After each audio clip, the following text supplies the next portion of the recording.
السلام عليكم، ازيكم يا حبايبي؟ عاملين ايه؟ يا رب تكونوا بخير. النهارده هنعمل العيش البلدي، العيش الابيض بتاع العزومات. رمضان كل سنه وانتم طيبين، رمضان كريم عليكم. النهارده هنعمل العيش البلدي زي ما انتم شايفين كده، هنعمله بطريقه سهله وبسيطه. طبعا عيش طري يفتح النفس كده. وهنقول على سر التسويه وسر ان العيش ما يكلكعش معاكي، وان العيش يبقى ليه عرق كده وبيشد كده وبيمط، ويبقى ما يبقاش سايب منك، ويبقى طعمه جميل زي ما شفت كده. يلا بينا بقى نسمي ونصلي على رسول عليه افضل الصلاة والسلام، ونبدأ وصفتنا. زي ما انتم شايفين كده الفيديو بيتكلم عن نفسه. العيش ابيض وجميل، مستوي من فوق ومن تحت، مختمر زي ما انتم شايفين كده، منفوخ، مفيش اي غلط ولا اي عيب. يلا بينا بقى نبدأ وصفتنا. معايا هنا كمية دقيق، طبعا الكمية اللي انت حابة تعمليها. دول 5 كيلو دقيق. طبعا حاطة دقيق قمح ودقيق زيرو، يعني حاطة نص قمح ونص زيرو. زيرو اللي هو الزيرو بتاعت الزيرو اللي هو متعدد الأغراض، والدقيق القمح اللي هو العلامة الأولى من الزيرو، العلامة الأولى من الدقيق القمح. ومعايا هنا مية دافية، طبعا احنا في الشتاء، معايا مية دافية. معايا معلقتين سكر ومعلقة ملح على حسب الكمية، معلقة وربع ملح، معلقتين سكر كبار. طبعا السكر بيدي تسكيرة كده وتطعيمة، يعني تسكيرة خفيفة، هو مبيبقاش مسكر بس بيدي تطعيمة كده، وبيخلي وبيسرع في عملية التخمير، وكمان بيدي للرغيف لون كده جميل. معايا هنا بقى خميرة بير، طبعا الخميرة البلدي بتاع الخبز البلدي. لو عندك خميرة فورية حطي، بس انا عندي هنا خميرة بيرة. طبعا الكمية دي جايبها ب5 جنيه. حطيت هنا 3 4 معالق كده زي ما انتم شايفين، وخلات برضو يعني ايه معلقة، ابقى اجيب عليها تاني واعجن. هنا بقى زي ما قلت لكم ميه دافيه. هنا الاول محلله الدقيق، لازم تحلليه يعني تدخليه كويس. وبعد كده معايا ميه دافيه زي ما انتم شايفين، حطيت الملح، معلقه كبيره وربع ملح، معلقتين سكر. الخميره زي ما شفتوا 4 معالق كبار خميره بيره. وهنعجن. طبعا احنا عجننا قبل كده، عملنا برضو الخبز مع بعض، عجناها برضو مع بعض الخبز البلدي. النهارده هنعمله بطريقه سهله وبسيطه. هاتيه بقى واعمليه، يعني هاتي الكيلين واعمليه. ما تقولي يعني ايه، ما تتكليش على الافران. ممكن تروحي في يوم ما تلاقيش خبز، او تلاقي الطابونه مثلا زحمه ما تعرفش تجيبي، فانت اعملي كيلين وحطيهم في الفريزر، مش هيخسروا. وبرضه هتجيبي عليهم من الطابونه، مثلا لو جبت بتاع الطابونه وسحرتي منه، وده والابيض ده لو فطرتي منه، يبقى الخير موجود عندك. يعني ايه؟ الخير موجود عندك كتير في البيت، ودايما عايم، دايما عامل يعني بالخير. يعني ما تقوليش مثلا انا مكسله، انا ما اقدرش اعمل، لا. هاتي حتى ولو 2 كيلو او 3 كيلو، واعمليهم وحطيهم في الفريزر، هينفعوكي في العزومات بقى كده. كل سنه وانت طيبه. العيش الابيض بيفتح النفس كده، وبيبقى حلو في العزومات، وحاجتك موجوده في البيت. يعني ايه، ما تجيبيش حاجه من بره. وزي ما قلت لك ممكن تقفي على الطابونه تتاخري ما تلاقيش خبز، يبقى عملتي ايه؟ حاجتك عاملاها في البيت موجوده في الفريزر، تطلعيها في اي وقت. هنا بقى زي ما انتم شايفين بنعجن. زي ما قلت لك ميه تكون دافيه، يعني ميه تستحمليها، ما تكونش سخنه قوي عشان ما تسمرش معاك العجين، تكون دافيه. هنا بقى عملنا الخميره وركناها على جنب، وهنا بنبدا نعجن. وبعد ما بنعجن بحط الخميره، يعني ايه، بعد ما بعجن بحط الخميره.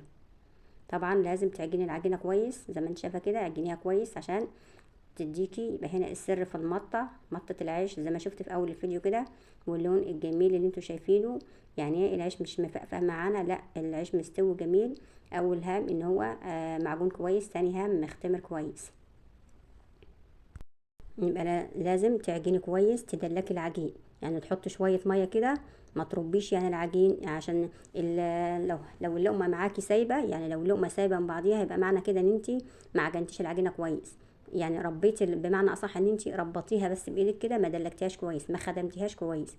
يبقى عشان اللقمه تمط معاكي ويبقى لها عرق شديد كده، وتقعد معاكي فتره طويله، فانت لازم تخدمي العجين تدلكيه، وبعد كده تطبيه. تمام كده زي ما انت شايفه كده، تلف العجين كويس. اهم حاجه الاول في البدايه ان انت تدوهي الدقيق. معنى تدوهي الدقيق يعني ايه؟ يعني تخلي الدقيق يخش في العجينه كده، يبقى كلها عجينه واحده. وبعد كده بتحط شويه ميه زي ما وريتك قبل كده في فيديو، وتدلكي العجين. وبعد كده في اخر حاجه بتطبي العجينه عشان العجين كله يروح لبعض. كل سنه وانتم طيبين، رمضان كريم عليكم. احلى متابعين. وهنا شكل العجين زي ما انتم شايفين كده. طبعا انا حطيت الخميره قدامكم، وهنا شكل العجين زي ما انتم شايفين مطة العجين ده يدل على ان العجين مخدوم كويس. لو العجينه مش مخدومه كويس كانت العجينه هتسيب من ايدك، يعني ايه، ما كانتش هتفضل لازقه في ايدك كده ويبقى لها مطه وعرق زي ما انتم شايفين. هنا بقى بنغطي العجين وبنخليه يختمر. بنخليه يختمر مثلا كده. طبعا في الشتاء ممكن يقعد ساعه، على حسب ما يقعد بقى، ممكن ساعه ساعتين على حسب الكميه عندك. وهنا طبعا ما حبيتش اطول عليكم الفيديو، يعني ايه، هنا الولاد كانوا بيصوروا كده وانا بقرص. هنا بقى بنحط النخاله اللي هي الرده، ومعايا شويه زيت وبنقرص عليها.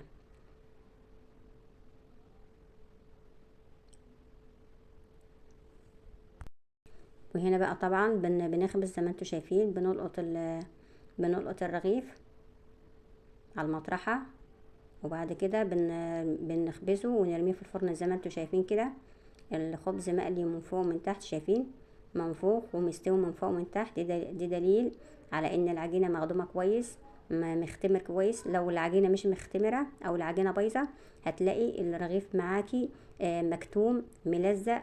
هتلاقي النقط دي، النقط الذهب اللي انت شايفاها دي، هتلاقيها نقطه سودة خالص ومحروقه، يعني هتلاقيها نقطه سودة خالص وغامقه كده. وهتلاقي الرغيف مش منفوخ زي ما انت شايفه كده وخفيف كده واسفنجي، لا، هتلاقي مكتوم، وهتلاقيه عبارة عن كتلة عجين. تمام كده. كده عرفت، كده قلنا في الفيديو سر التسوية وسر العجينة، ان العجينة تبقى بتمط معاكي ليه، ان لازم تعجنيها وتخدميها كويس. ولو العجينة سايبة معاكي او اللقمة سايبة معاكي، معناه ان انتي ما خدمتيش العجينة كويس. وده شكل الخبز معانا بألف هنا وشفا بقى. تعمليه وهو دافي كده، تحطيه في كيس وتحطيه في الفريزر وتطلعيه بألف هنا وشفا كده. تطلعيه على السحور، تطلعيه على الفطار. لقمة طرية وجميلة ومخدومة ومعمولة في البيت بإيد نظيفة وبحاجة نظيفة، بدل ما تروحي تقفي على الافران وتقفي على الطوابين وتبعتي ولادك في الزحمه. لا، اعملي بقى، هاتي 2 كيلو واعمليهم وحطيهم في الفريزر لاجمل العزومات. عزمتي اهلك، عزمتي اصحابك، عزمتي حبايبك، حاجتك موجوده في البيت وجاهزه. وبالف هنا وشفا، وكل سنه وانتم طيبين، ورمضان كريم عليكم احلى متابعين.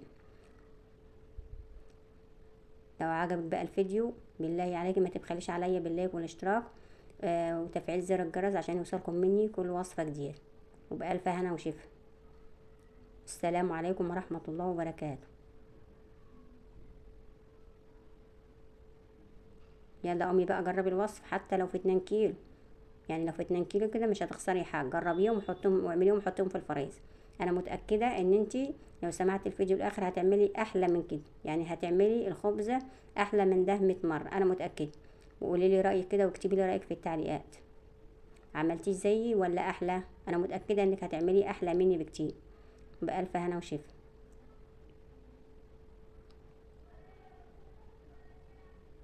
كل سنة وانتم طيبين. الخبز البلدي او العيش البلدي بتاع العزومات، ان شاء الله هتعزمي كده بقلب جامد. كل سنة وانتم طيبين ورمضان كريم. السلام عليكم ورحمة الله.